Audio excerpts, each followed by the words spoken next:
Seperti inilah kondisi sejumlah rumah warga di kawasan Sukabangun 2, Kelurahan Sukajaya, Kecamatan Sukarami, Kota Palembang. Tepatnya di perumahan Gria Buana Indah yang terpantau masih terendam banjir. Kendati hujan dengan intensitas tinggi belum kembali melanda Kota Palembang. Salah seorang warga Ita mengatakan hampir 1 bulan lamanya banjir di kawasan ini tak kunjung kering.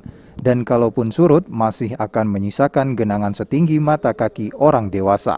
Banjir tahun ini merupakan banjir terbesar di wilayah ini, bahkan pada puncaknya. Banjir ini sempat menggenangi 13 RT, bahkan air di bagian dalam rumah dapat mencapai lutut orang dewasa. Banjir yang terjadi ini disebabkan oleh saluran air yang ada tidak mengalir. Kena, Bu. Kalau kabar-kabarnya 13 RT katanya. Di sini. 13 RT. Ini sudah mulai surut tapi, Bu, ya? Sudah mulai. Oh, oke. Pas banjir kemarin sampai dalamnya sampai mana, Bu? Pokoknya rumah ibu kayak ini udah tenggelam nah, masuk ke dalam itu. Sedengkul ada, Bu. Kalau di ruang tengah ya serengkul, karena di tengah itu kan agak rendah kan. Oke. Oh, Pak, berarti lumayan juga dampaknya ini, Bu, ya? Aduh Bu, bukan lagi lumayan. Nggak bisa ngomong lagi. Sebagai masyarakat mungkin harapannya gimana, Bu? Ya mungkin harapan kami kayak manusia haronyo, jangan sampai lagi banjir terlalu ini, capek deh.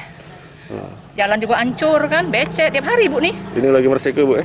Tiap hari disiram, tapi kalau malam hujan ngendek lagi airnya kan. Naik lagi ya? Naik lagi karena di parit ini airnya tidak kering. Jadi kalau hujan 2 jam langsung penuh lagi.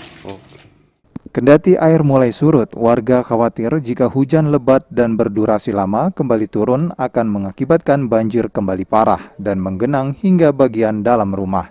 Sandi Pratama, PAL TV.